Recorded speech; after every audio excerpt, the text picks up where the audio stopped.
We've got a really great session planned for you today.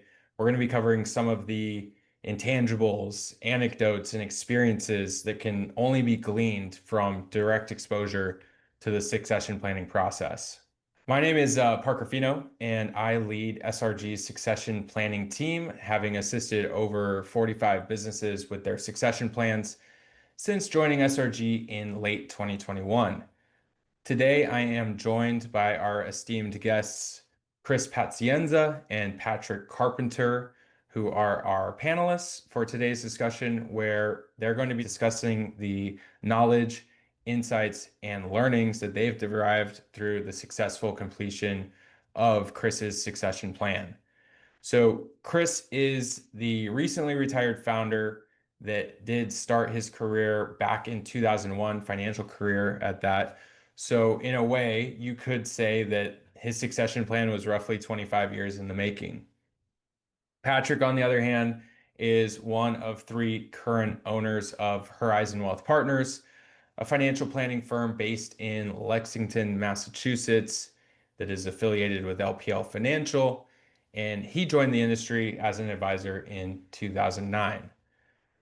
We're really excited to have Chris and Patrick with us because they've both seen their fair share of market events, industry events like the acquisition of their prior firm by LPL, and all of the routine challenges and opportunities that come with the business. Through everything, Chris, Patrick, and the Horizon Wealth team were able to successfully navigate the transition of the business from one generation to the next through proactive and thoughtful planning. Now, what makes succession planning dynamic and complicated? Well, let's take a look here. Succession planning, what it does is encompasses many different considerations, everything from financial to emotional, practical, and even logistical. Succession planning presents many of the same decision points as arm's length transactions, with a number of added decision points to also consider, such as, how will the business be managed jointly, and which legal framework is going to govern ownership rights? How do roles and compensation change during different phases of the plan?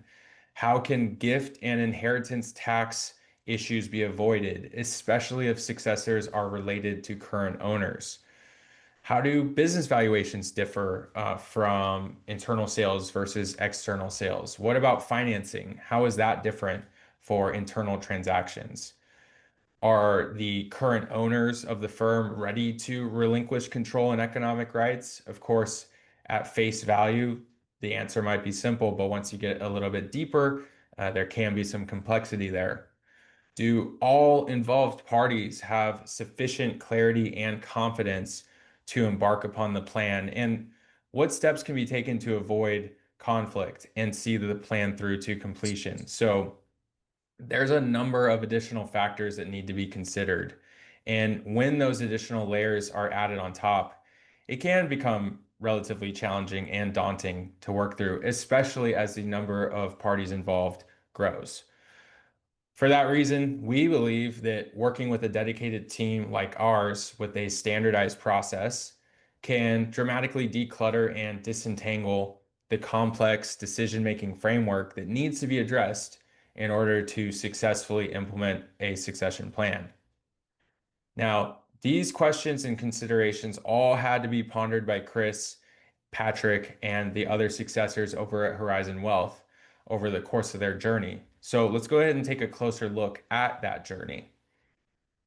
Of course, the planning, in a way, begins very early on when Patrick joins Horizon Wealth Partners. That happened back in 2014.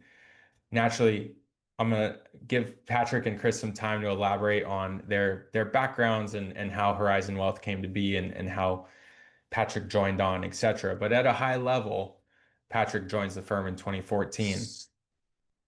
In 2020, that's when the formal succession planning process began. At that point, Chris had engaged SRG for a business valuation and succession planning services. In addition to that valuation, we developed pro forma financial modeling and a succession blueprint document to provide a concise and straightforward overview of Chris's succession plan. At the end of that year, that first sale event occurs where Chris sells 10% of the firm to Patrick, and that transaction was 100% seller financed. Chris and Patrick at that time operated the business through a partnership arrangement. Moving on, we got the second set of sale events. This is actually where Patrick, Jennifer, and John, those are the other current owners, the other successors to Horizon Wealth, purchased 10% each, again through seller financing, resulting in successors owning 40% of the business and Chris owning 60%. Simultaneously, the group worked with SRG's sister team, entity planning team, to create a two-tiered LLC to house their equity interests and institute a formal decision-making framework. 1 year later, the group went ahead and completed the final sale and purchase of Chris's remaining interest through a series of multi-step transactions that SRG helped to facilitate and implement. There were a few steps involved just based on where Patrick, Jen, and John needed to arrive at that final ownership level. A little bit of technicality there, but regardless, the end result was what we needed to accomplish. Additionally, the commercial lender that was involved refinanced Chris out of all seller finance debt so that he could walk away from the business without any strings attached, which with many clients we work with is a common goal. You don't typically want to have that outstanding debt once you've fully stepped away from the business. Lastly, during early 2025, Chris closed out his support of the successors through final transition and retention assistance before officially retiring on April 1st, 2025. So I do think it's a good thing that we planned this webinar around this time. Otherwise, Chris might have been a little too far into retirement. I'm not sure if we would have been able to pull him away, but we're about 2 months out. So I think we just made the cutoff there. All right. So now that we've given you a little bit of background, a little bit of context, we're going to get a little bit deeper and move on to what you've all came for, which is the direct insights from your peers who have lived through this process start to finish. So with that, Chris, I want to turn it over to you as a starting point, just to give a little bit more background on your experience in the industry and how Horizon Wealth Partners, the team, the firm developed. And then Patrick, will switch over to you and you can share a bit of the same as well as just how you came to join Horizon Wealth. Sorry for the background noise, everyone. As Parker said, yeah, this retirement gig has been pretty good, and I'm actually on the road to visit some family, so sorry about any background noise. But to answer Parker's question, yeah, I started in the industry 25 years ago, and I was a sole individual, adding clients, as you all know, one at a time, the hard way. And then probably around 10 years into that, operating as a solo, it's when I hired a first assistant who turned out to be Jennifer, who's now one of the partner owners. And then Patrick came along soon after that. I was basically listening to some of the great coaches that we had, people like Parker, and we had someone named Tate Kirst. And it's hard to hear that message that, yeah, you gotta spend some overhead dollars, but it was good to listen to that advice because it was the best thing, hiring those folks that actually ended up becoming my partners and now the owners. So the hiring of those folks basically over the past 15 years, and I always had the intention, even though we didn't begin formally planning for it, it was always the intent to hire the best people you could, ones who were smarter than you that could eventually work you out of a job. And here we are today. I think we pulled that off in a pretty good fashion. Absolutely. That's really helpful, Chris. How about you, Patrick? How did you get started in the industry? How did you come to join Horizon Wealth, join Chris's team back in 2014? So I joined the industry back in 2009, just as a solo advisor. And as you had mentioned, me and Chris were at a previous firm that was later acquired by LPL Financial. So we were at Waddell & Reed Advisors, and the industry was a bit different then it was less focused on teams, more focused on advisors just kind of working on their own. And in 2014, Chris was probably, I think, the first one in our office who started, formulating the idea of a team. So we had some discussions. I joined with him, kept it very informal. We didn't have any documents. I just came on board, merged our practices. I became a W-2 employee under him. And the understanding was, okay, at some point we'll make it formal, we'll do a partnership. But we kind of left it like that for a couple more years until I think 2019 is when I sat down with Chris and said, okay, when are we going to really formalize this? What are the next steps? And Chris put together a checklist for me of everything he wanted to see before he made me a partner. And I think the hardest thing on there was he wanted me to get the CFP, Certified Financial Planner designation, which he had. And I think he thought that would buy him a couple more years before he had to add me as a partner. So I went out and I found an accelerated program that basically in 9 months I had my CFP, went back to Chris with the checklist, everything was done, and he kept to his word. So that's I think when we engaged with SRG to see how do we get this process started, how do we do a formal partnership, and that's when we started working with you guys. I'll chime in and add one more thing. It wasn't about buying more time at all. The CFP was important to us, and the last thing I want to say is giving up partnership percentage to Patrick was again not daunting to me. I really didn't fully appreciate what it would buy me, and I wasn't reluctant to give up that 10%. But what we got in return was phenomenal. So again, that's one of those barriers that might be in people's head. I'm giving up control, I'm giving up ownership. It worked out in the end, having one of the best people help me manage and grow that practice to its final place. So I'm thankful to have met Patrick so many years ago. Yeah, no, that's really helpful context as well, Chris, from your perspective as it relates to sharing equity, taking that first step, formally speaking, if you will. We'll go into some more detail about that as well. And Patrick, that's nice to know the accelerated programs are out there. It's a bit like a cheat code. Obviously, you have to do the work, you have to pass the tests, but if you need to in a pinch, you can accelerate that. But regardless, that's a good, foray into that formal planning process. But really quickly though, before we move into that, I do want to ask you, Patrick, if in 2019, at that point, it had been about 5 years since you had been at the firm. Like you mentioned, you had been sort of operating under a solo umbrella prior to joining the firm. If around that time point, Chris didn't give you something actionable to continue working towards, do you think that would have affected your decision to stay at the firm? Uh, yeah, possibly. It was never really an issue with us. We were pretty, we had open lines of communication. I wasn't really pressing for the partnership for those 5 years that we were together before 2019. And I think once I brought that up, we came up with a formal agreement. We walked through those steps, and Chris, moved forward right after that. I don't think there was any delay. There wasn't any ambiguity. But if I was in a situation where someone was non-committal, we weren't putting together any timelines, everything was getting delayed, that probably could eventually lead to a decision where you go out on your own. Right, Yeah. right.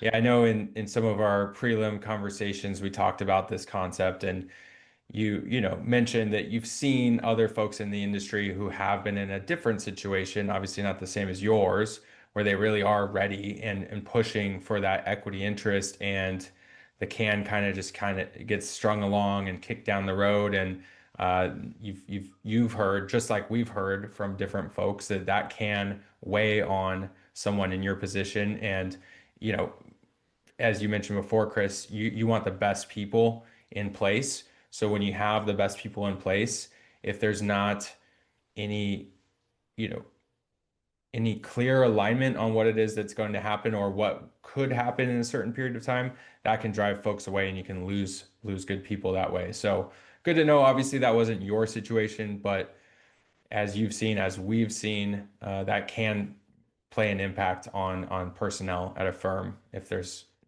not sufficient alignment. For sure.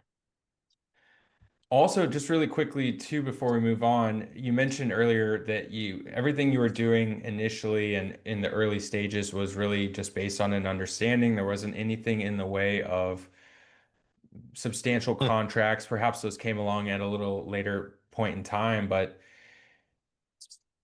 if there weren't contracts in place and say things were not progressing as you expected, in your opinion, Patrick, were you free to walk away with the clients that you brought into the firm? What was the arrangement there? Yeah, I think that was always the understanding from the beginning is, if things don't work out, you can take your clients, go your separate way. It was more of like a handshake arrangement. I don't think we put together a formal contract. Right. We might have, I'm not sure if we signed some default non-compete agreement, just not to take any other clients besides your own. Mhm. But it really was just informal, Mhm. informal agreement. Got it. Got it. Chris, what about from your perspective? Is that the same way that you saw it? Just that, generally speaking, Patrick could walk away with the clients at any point. Obviously, he brought them into the firm, but was that your same thinking at that time? Yeah, no, I agree 100% with that. I've always been a handshake kind of guy. And just, the belief that you do what's right. And, Patrick entered our informal partnership back there 10 plus years ago, 15 years ago, and he had some clients with him. So, what right did I have to demand those clients stay if something went south? I had none.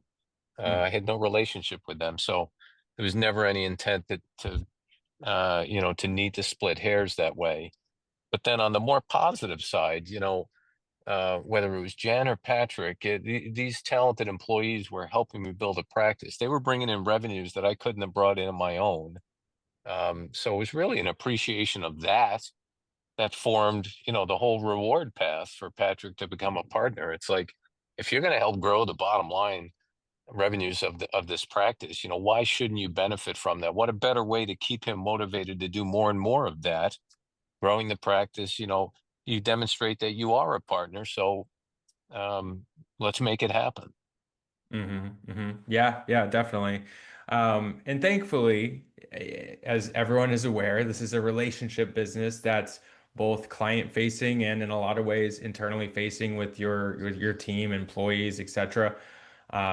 And it's not uncommon to have an arrangement like you said, just having an understanding, just having a general alignment on where things stand. Now, of course, there are outliers or Mm. contrary outcomes in that respect. So we always think of it kind of a lot like driving a car without insurance. A lot of the time, it's perfectly fine until it's not. So thankfully, that was So, no impact on your situation. But every here and there, we do see examples where perceived understandings, give way to chaos or issues thereafter once people are looking at things differently. agreed. So, how about you, Chris? Just in terms of the planning process, the timeline, I know that you mentioned, or Patrick mentioned rather, just that list that you had provided, those steps to becoming a partner. What was your general perspective on timeline, though, that you shared with the successors, and what was their reaction? I remember one day in particular where I walked into our team, meeting room, bullpen open area, and I wrote on the whiteboard the number 5, which stood for 5 years, and it was Jennifer and Patrick at the time.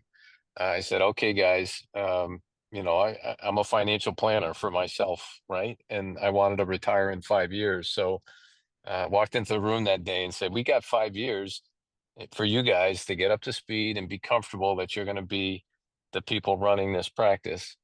Uh, um, and, I'll let Patrick speak to it. I do remember a little bit of shock. We certainly weren't discussing numbers. It was just more about the responsibility and the step up that they had to go through. So we began this whole planning process on that day 5 years ago, and just made a lot of deliberate little steps along the way. And over that 5 year period, together with the help of a lot of folks like you guys. We just pulled it off in a nice, logical, thoughtful way. Yeah, yeah, absolutely. It's good though that you say that you're a financial planner, so you were thinking about your own financial planning as a driver for the timeline. It's Right. a funny conundrum that sometimes we see where folks whose entire business is based around planning just aren't doing any planning for themselves. So good to know that you had that catalyst to drive that general time frame at least as a starting point to bring that to the table and share with Patrick, Jen, and John. So, in relation to timing as well, we always advise reserving at least 5 years or more to fully implement a succession plan. Of course, it is possible to transition over a shorter time period under the right circumstances, but we do, periodically encounter folks that only allot 12 or 18 or 24 months for the transition. And some of the time they encounter limitations and just less flexible optionality. So generally speaking, the more time that you have in front of you, the more flexibility, the more different tools you have available to you in order to structure and successfully implement that succession plan. Yeah, So I would reinforce that, Parker, that to me the 5 years was really just the right amount of time, because we spent the last 2 years focused on the client relationships and getting the clients comfortable such that we wouldn't lose, 10 or 20% of them when I left, and we didn't. We can count on two hands the number of clients that left. So the last 2 years were all focused on that. In the first 3 years, we're all focused on the numbers and getting everybody comfortable in a model that worked financially for them, financially for me. mhm, So I couldn't see having done what we did in 12 or even 24 months. To me, that would have been way, way too short. right, I right. would second that. I think we did a lot of work over 5 years. And as Chris said, yeah, the last 2 years was doing joint meetings, handing off client relationships. But I would say when Chris set that timeline for 5 years, we started marketing the team more. Mhm, Right. Team pictures on the website, team pictures on the emails, emails coming from all of us.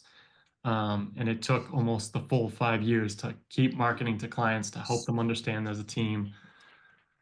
Then we were doing joint meetings, and even in the last 6 months to a year, some clients were still saying, "Well, I don't. What happens once Chris retires? Who do I go to?" They had no idea there was a team. So it took 5 years just to market that and get it across to most clients. So it was nice having a 5 year timeline for that. Yeah, no, that's really helpful insight. And I think industry wide, there's a large shift to ensembles from silos. I'm sure everyone has heard this story many times, but it is nice to hear anecdotally how much reinforcement it took, how much time it took for the clients to understand, sort of the rebranding, the team name. This is not just a single advisor firm. This is a multi-advisor firm. We are all working collectively for you and just how long it took to really reinforce that. Some people think it just happens right away. You rebrand, you make an announcement, and within 3 months, 6 months, everyone understands. But like you said, could take years for some clients and repeated communications for them to fully grasp, the transformation that's occurred in the firm. Um, Also, Chris, I want to just ask you some additional question about the client transition process. When we had spoken, you had mentioned around, the attrition or lack thereof, right? Some of the conditioning that you put into place with the clients, the 2 year time frame for some amount of communication, your retirement announcement, your, elevation of Patrick, Jen, and John as partners in the firm, etc. But I want to ask about the client feedback process. You had given me some insight into the formal and informal feedback that the clients had given that helped you guide that retention strategy. Yeah. I knew financially that I was going to be fine retiring, but a key part of this was taking care of all the clients, right? After 25 years, you build close relationships with all of them. And I used to say this story became so repetitive because I'd be repeating it to clients. It's like, yeah, I'm going to retire, but I would feel real guilty if I just left you on the street and now you got to go find somebody to pick up the pieces. So instead of that, how about we get you introduced to some of the other doctors in our medical practice? I overuse that analogy, but doctors come and go all the time, and clients are forced to find a new one, and it's a very stressful process. So we were trying to de-stress that for both me and them, and we would talk about it that way. And it's like, this is coming, guys. I'm retiring, but here's the good news. People like Patrick and John and Jen, they're going to be managing my money, and I'd love for you to meet them. And I'm thinking you might be, in terms of a primary contact, Patrick might be a really good primary contact for you, but I'm going to let you decide that. So if, the three of them, the three current partners have very different personalities, different strengths and weaknesses. And I told clients, as we value your feedback. If you're looking for something a little different than, having met Patrick the first time, let me bring John in on the next meeting or Jen in on the next meeting. And, you can work with two or three of these folks. So we went through that story. We went through that whole power, putting it's a decision on their end to be comfortable with this. We gave that to the clients. We valued them to then give us the feedback. And we learned a lot of great things initially. When we started this 2 years ago, maybe 12 months ago, we started getting some of this feedback. And it wasn't so much personality stuff. It was more, the feedback that was valuable for us to hear was, a specific example. I tried to prep one of the partners to know all the background on client XYZ before the meeting. And so they had all this background knowledge. And what happened in the meeting was they weren't asking a lot of the real basic fundamental questions of getting to know somebody, because I thought I needed to prep them to know everything in advance. But we heard from the clients instead. They're like, you know what? I actually would have preferred someone taking the time to ask me all those questions that you asked me over, 20 years ago. I didn't mind answering all those questions. I would have valued doing that. And I felt because someone like Patrick or John didn't, that they didn't care enough to ask. So that's one specific example that we heard loud and clear. And it was just awesome to hear it. It was a gift to hear it. And, boy, did we put it in motion to make sure we weren't repeating that. And, it's just great when you have clients who are comfortable enough and you gave them permission to do that sort of thing. We learned a lot. And that's just one example of there were many along the way. And again, thanks to the clients for helping us with the transition. Yeah, no, that's again, helpful insight, something you might not have thought of in the way that you're planning to prepare that transition and handoff meetings and communications and preparation. And, some of the things you think are an advantage turn out to be not what the client wants. They want something different than that. And Right. I'm sure all of the partners would have happily re-engaged in those questions to build that personal connection directly, not through osmosis, if you will, and then live into it over time. So that's really helpful. And additionally, Chris, in terms of selling internally versus externally, really everyone in your position has this dilemma, if you will, for consideration. There's always an option to sell externally. There's many different firms, PE firms, et cetera, out there looking to buy into financial service practices. So, how did you weigh those decisions between selling internally versus externally? Yeah, it was never really a consideration for me because I just couldn't. The only advantage of external was you probably could have gotten a higher dollar amount. But then it comes with a lot of baggage. What happens to all these key employees I had? They'd be saying, why not me? They brought a lot of the clients in. There could be this, bitter divorce. Um, there probably would have been a clawback had I gone externally where, someone gives me a top dollar higher market price, but, maybe I would have had to hold the paper for 5 years with some kind of reduction related to client loss. There were just so many downsides, it seemed to me, to go external. And on the other side, there were just tremendous positives to do this internally. I had great people.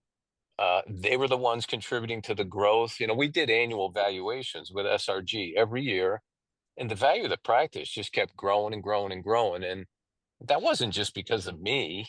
That was because of Patrick and John and Jen and the rest of the team. So to me, it was just really clear that we needed to do this internally, to reward them, to take care of the clients. And the only downside was, yeah, I had to accept maybe a little bit less of a price, but no strings attached too. There was a big positive to that.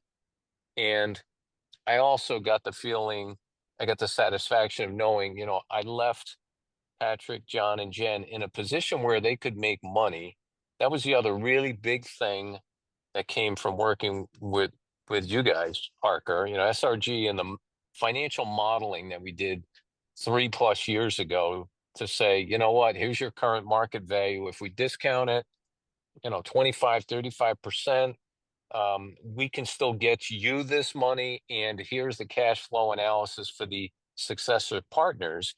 So they're able to afford paying off the loan. They're able to make some good money being a partner, still affording the loan, but feeling like they're making good money and getting rewarded for their efforts. It worked for everybody. It worked for me, it worked for them, it worked for the client. To me, it was just a no-brainer to do this whole internal thing. Right, right. Yeah, no, definitely. We always think of it similar to retirement planning in a sense, in that in order to effectively plan, you really need to understand your goals and priorities, right? Like you said, if you're looking for top dollar, perhaps internal sale is not the best outcome. Now, that's not to say that firms don't sell at market value or even higher than market value, if you will, for internal sales. Things like that do happen, but generally speaking, you might look to receive a lower premium on the business when selling internally. But again, you need to really know, what are your goals? What are your priorities? Who are you accounting for? Like you said, you're accounting for the clients. You want the best outcome for them. You have a known quantity in John, Jen, and Patrick. You know who they are. You know how they deliver the service. You know what their intentions are in the business. So you've got great confidence in that team and other folks involved in the business. So that just goes back to really evaluating what your priorities are and then solving for those priorities. Um, so in terms of the initial transaction, just jumping around a little bit here, but Patrick, how did you feel? We talked a little bit about Chris's feelings about relinquishing control, et cetera, but how did you feel stepping into that ownership role, coming from that non-ownership position? Um, I think in my mind, I always approached the business from an ownership point of view. I had my own practice for 5 years. When I came on board with Chris, I operated in the same way. I pretty much thought of myself as partner, even though we hadn't formalized everything on paper. One change happened once we did formalize it, once we had the documents in place. Chris actually brought me more into the decision making Mhm. behind, like, working on QuickBooks, putting together the profit and loss statements, setting targets for the team and the business, getting in on decisions regarding employee bonuses or raises.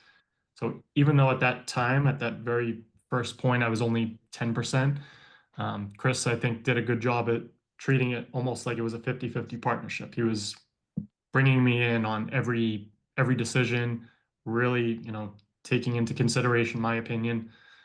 So I think that was one good change that I appreciated back then, just to bring me up to that level of planning. And I learned a lot just going through that. Yeah, yeah, absolutely. It's like a lot of things, right? It really becomes real once the process unfolds, once these actual events happen. And you Yeah. had managed your own business previously, right? So you understood to some degree what it meant to manage the business, but once you became part of a multi-owner structure and really just committing to the team and the client base, it brought on some additional layers of responsibility. I know we had talked about just relating to the clients and employees, especially as your equity percentage grew, right? You're thinking more about what happens with the clients, and in just a different perspective. What's happening with the employees? How are they compensated? How are they living?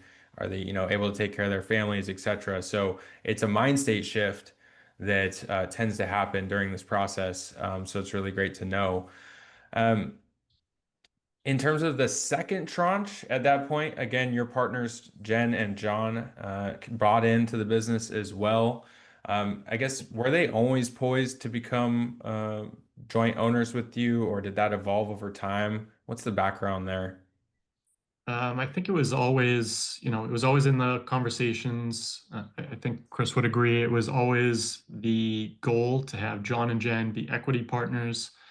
That was always part of our discussions. I think the thing that was fluctuating is how are we going to set the ownership percentages when that 5-year timeline is up, and how are we going to kind of move into that position?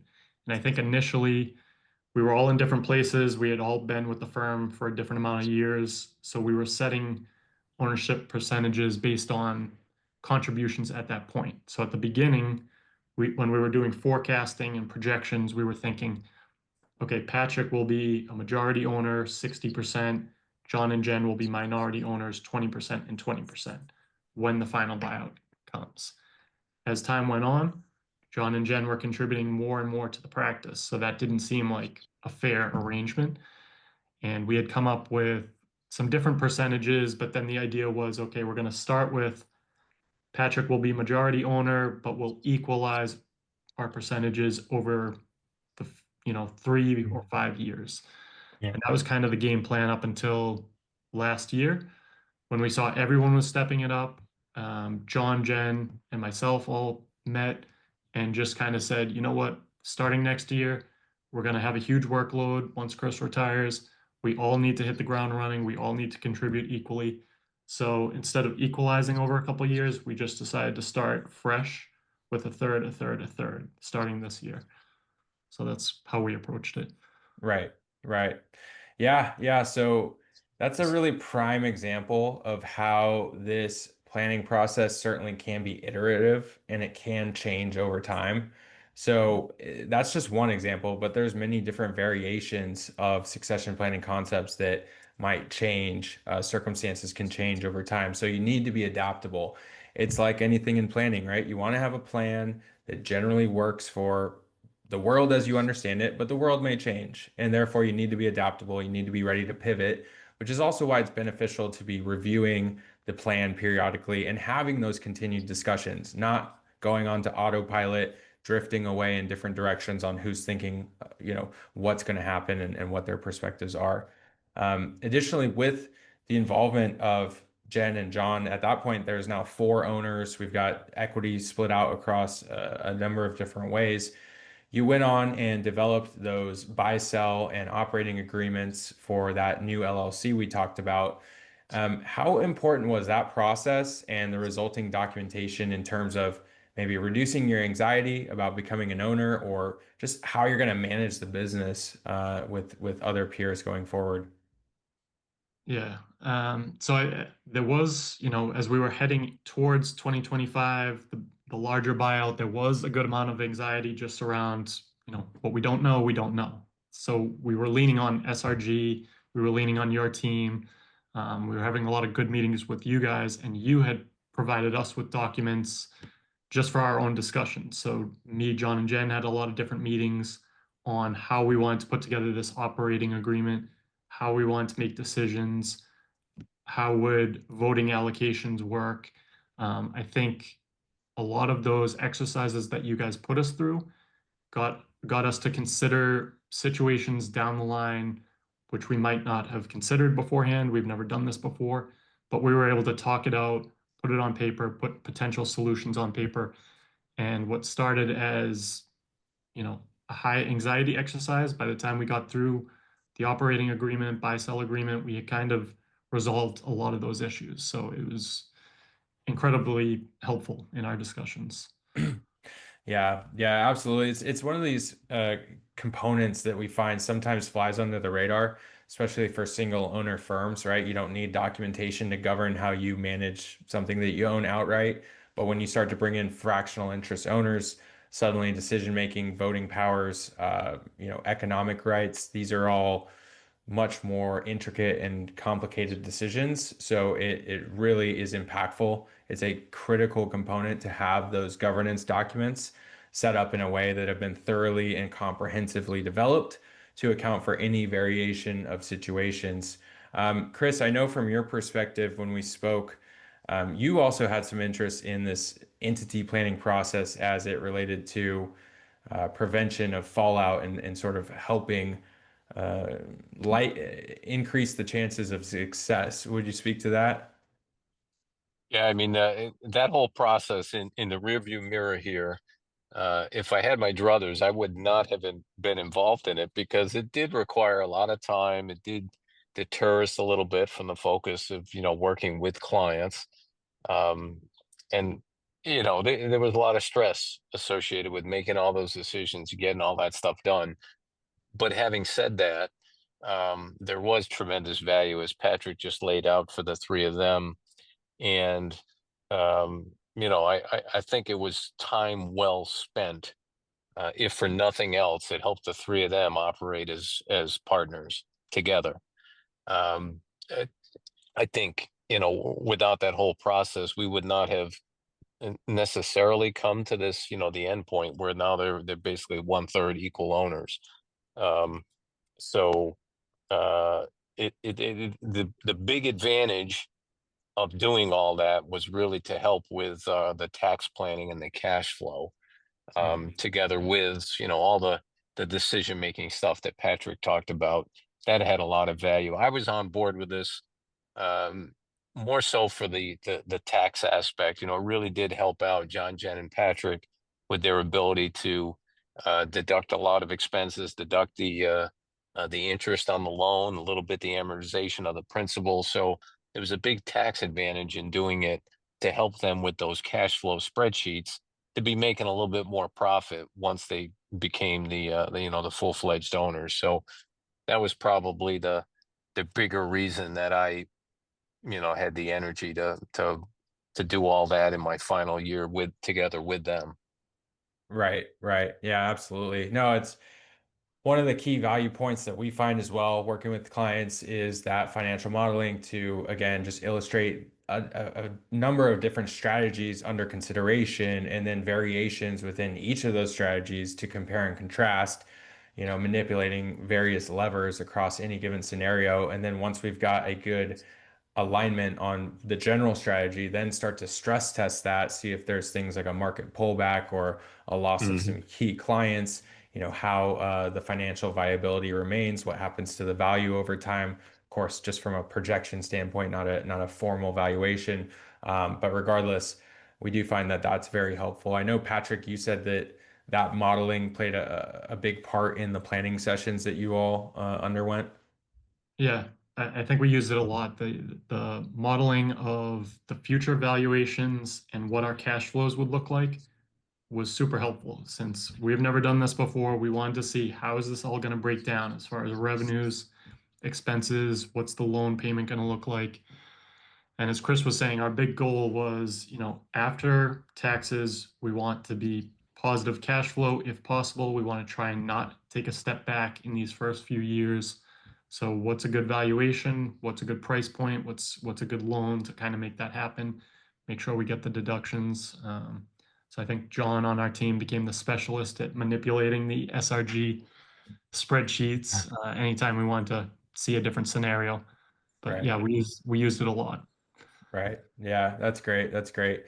My background's in corporate finance, right? So I enjoy building those models and enhancing them over time. So we're always adding something, of course, with a focus on the key core aspects. But nice to know that you got some good value out of that. Matter of fact, that kind of leads us perfectly into pricing. I know this is always on everyone's minds, and we've alluded to it in some respects, but do you feel that the use of objective third-party valuations was really critical in supporting discussions around pricing?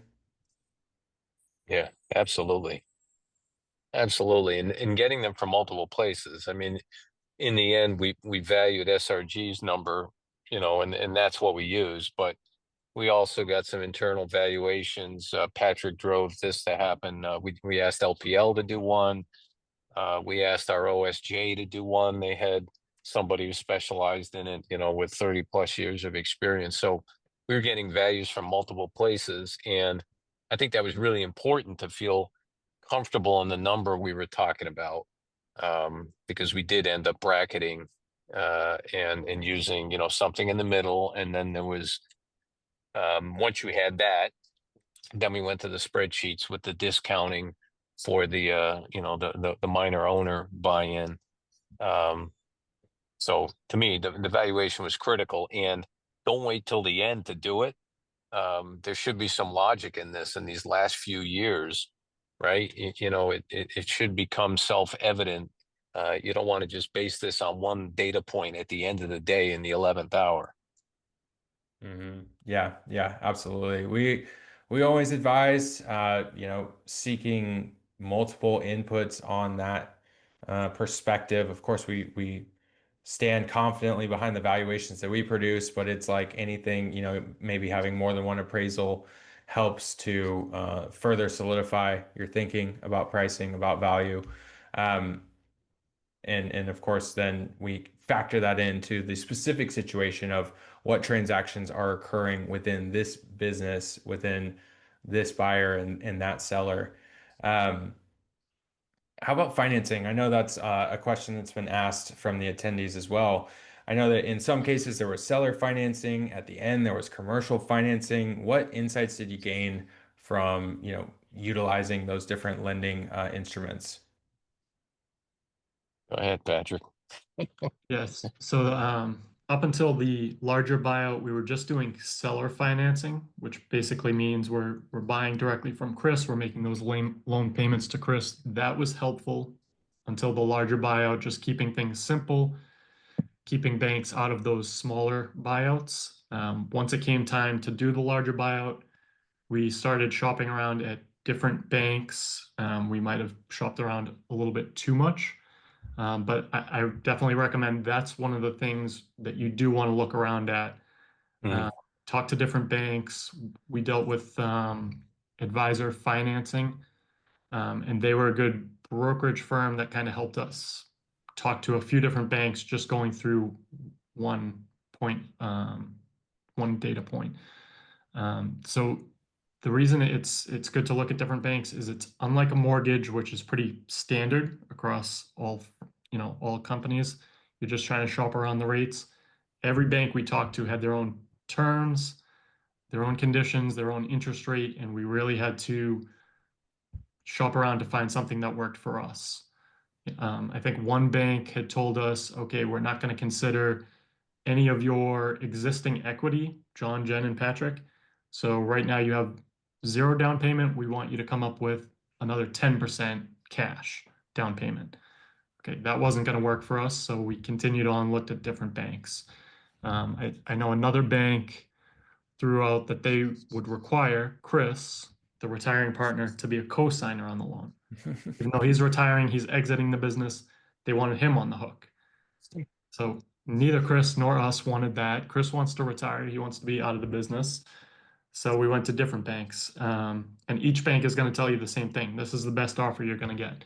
But Yeah, you really right. you need to shop around. The firm we went through, advisor financing, eventually connected us to Wintrust. And they were really good at working with us and coming up with flexible terms that, again, gave us the lowest payment for the first 5 years. And that was important to us just to get past the first few years with the lowest payment possible. Yeah, yeah. It's funny. You're saying a lot of my talking points for me, which is great. Which is, like you said, it's not just the interest rate that you're shopping for. There's a lot of variability in the loans in this scenario, and also Yeah. we're talking about a business that doesn't have hard assets, right? It doesn't have inventory that gets collateralized. The currency is client relationships and revenue associated with licensed activity. So not as easy to collateralize. So with that in mind, there is just a number of different programs out there, a number of different interpretations. Some of those critical elements are, like you said, whether or not your existing equity would be counted as some form of down payment or offset to down payment. That is, of course, a huge factor. An even bigger factor, generally speaking, is something like Chris signing on co-guaranteeing the debt when he's exiting the business fully. That can be a deal breaker for most, and of course, it ended up being for your firm as well. So, to your point, good to have multiple options, and even if they were offering the same program, good to have a few different options so that the provider knows they're not selling to a captive consumer, and you have a little bit of competition there, at least until you get towards that final piece in the process there. So we're coming up on time here. Really great conversation. Let's see here. We have gone out of order a little bit, so I just want to look to the next topic here. I guess a couple last things here, and we can get to the Q&A and start closing out. Just with all of the different moving pieces and what can be in an emotionally charged process, I know that your group did pretty well with that aspect, but of course there's some amount of emotion involved. Do you feel that just having a dedicated team to evaluate, structure, and support the implementation of the plan was instrumental to achieving the positive outcomes? I would say yes, it was critical. Just the expertise that SRG was providing us along the way was priceless, at least on our perspective, from the buyer's perspective. Yeah, it was helpful.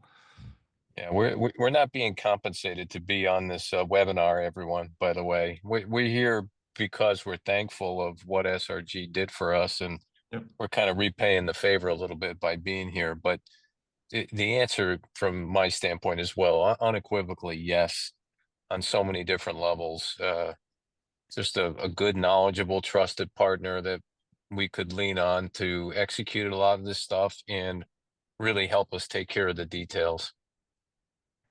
Yeah, I appreciate that, Chris. Patrick, of course, it was my pleasure working with you. Really great to be involved through the majority of your plan. I joined SRG shortly after the initial development of the plan, but from tranche one shortly thereafter, I was involved all the way through to the end. So, and I also appreciate you clarifying, Chris, that this is not a paid endorsement. No consideration was exchanged. And again, really appreciate you both taking some time today.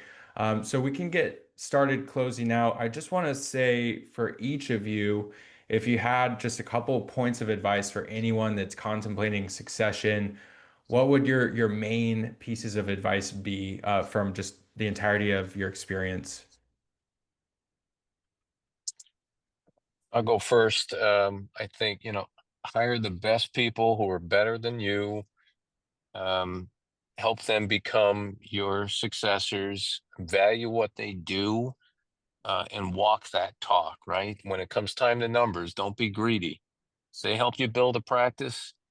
The things you should do to help them become owners are really self-evident in my book. So that's kind of my story. Yep. I'll second what Chris said, and I'll just add in, if you're going to go through this process, make a list of everything that needs to happen in that final year, from contracts, buy-sell agreements, if you need to, life insurance for the buy-sell agreements, shopping around for a bank. Make a list of everything, including transitioning the clients, and try and map that out so it's not all happening in the final 6 months of the year, which is how we did it. We were just kind of up against the clock, trying to get everything done. And if I could go back and just plan it a little bit better, maybe I would have transitioned more clients at the beginning of the year, did the easy things like life insurance, disability insurance, buy-sell agreements. I would have done that all at the beginning of the year, because the end of the year or the end of this process right before the buyout gets pretty busy with contracts, finalizing the bank, and transitioning those last holdouts for the client relationships that you need to move over. Yeah, Right. absolutely. To be clear, Patrick was not saying anything related to the joint meetings with the clients. When he's referring to transitioning clients, it's that internal compensation, getting them off my advisor number and getting them on Patrick's advisor number, that broker dealer bullshit behind the scenes, don't leave that till the last 3 months.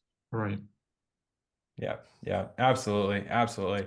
All really impactful advice, very helpful, paired with everything else that we've discussed. Certainly some great insights for everyone that attended today. I know we're just at time, but I want to just quickly share my screen here just to show you what is coming up next from SRG. We've got our next webinar in June, going to be on June 25th, the Seller's Playbook, and that is a presentation by actually SRG's owners and founders, David Grau and Kristen Grau, who are just going to be talking through all the best practices, potential pitfalls, a number of different strategies involved with selling a business leading up to, at the time of, and thereafter. A little bit more focused on the peer-to-peer lens, but that's going to be coming up at the end of June.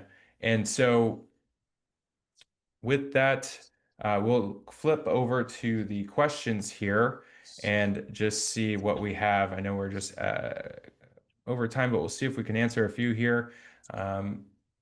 So Chris, one of the attendees wants to know just when your team was ready to buy in or take over. How did you know that? What was that critical factor for you? It was an individual basis, right?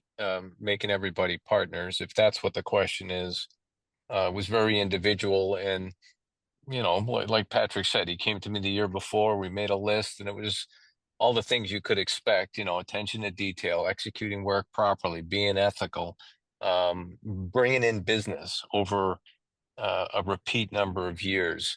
And we would, actually put a number down. I want you to bring in, $5 million of business this year. So um, once those sorts of goals were achieved, CFP, all the boxes were checked off, and it was a different list for John and a different list for Jen, but it was that same kind of, basic management stuff. How do you promote somebody? Give them goals, and then, walk the talk. When they achieve the goals, make it happen. Yeah, yeah, no, it's helpful adding a little bit of qualitative consideration there on the background. We got another question here just from another attendee. How important is it for successors to be a part of meetings with SRG to understand the Gen 2 buy-in process? What does that look like, or what should that look like? So really, this is dynamic. It depends on, who you are as an owner. Some folks like to guide the process very thoroughly from their own perspective, get a full understanding of the different options available, and start to design a plan that they feel is going to work for them, at least in relation to internal succession. Other folks are very transparent. They want successors on from the very first meeting. They don't want a piece of information if the successors haven't heard it first or at the same time. So there is a breadth of different arrangements or structures that can be utilized. We generally prefer something in the middle. Maybe we start with the current owner just to get them acclimated with some of the high level concepts and cover some bases, get general alignment just on their firm, the realities of their firm, and some more background about their situation. And then we bring the successors in and work collaboratively from there to evaluate and define the plan. So that's usually what we find works the best. You do want buy-in from folks, right? A plan's only as good as buy-in from those involved. And so having your successors involved during the process really lends credibility to that and just helps everyone have a common knowledge base to be working off of. All right. David Robinson asked whether or not the sale had an earnout provision or a clawback provision. Chris, I know you had answered that previously. That was not something that you ended up utilizing. I believe it was, largely based on the confidence that you had in the team and the work that you had done over those years leading up to your impending exit, right? That's right. The answer is no, and it's exactly for the reason that you just laid out, Parker. Absolutely. Perfect. We have one or two more questions here, and then we can wrap up for the day. Let's see here if there's any more for Chris. And here's one that Patrick and Chris can answer. The question is, did other owners also need to obtain the CFP to buy in? Basically, was that a hard and fast rule, or was that just something situational at the time? No, it was a hard and fast thing. I mean, we're a planning practice first and foremost, and I'm a former engineer, so having the CFP was just a requirement, and everybody had that. Absolutely. Yeah, yeah. I know you all are very planning focused, so that makes a good bit of sense. One last one here, and then we'll get closed out. Alex Barta asks, you know, how SRG can represent both a buyer and a seller without a Hmm. conflict of interest. Well, that in the question lies the answer, in that we don't represent the buyer or the seller. In most Right. cases, we are a neutral non-advocate. Therefore, our role is just to provide the information to help support your decision making, help our clients mediate conversation around different discussion topics. We will generally not input our opinion without solicitation. However, of course, we are always happy to do so if asked directly. But that's really the basis that we work under in the majority of our engagements, which is neutral non-advocate, just sharing the information that you need to help formulate the decisions and mediate those discussions. So that's really it for today's discussion. Again, Patrick, Chris, we really appreciate you taking the time. As you mentioned, there was no other arrangement here. We simply enjoyed working with you a great deal. We're very happy that you were able to successfully implement your plan. Chris, you're officially retired as of 2 months ago, so I promise we won't come back in 6 months for a follow-up or anything like that. Patrick, obviously, I know that you and John and Jen and everyone at Horizon, you still got some lines of business here with us at SRG. So we're happy to continue supporting your business ongoing, and certainly looking forward to future opportunities to work together with you again. But with that, I will go ahead and end today's session. Wish you all a great day. And don't forget, our team will be following up with those resources I mentioned, and we'll see you all on the next one. Thanks so much.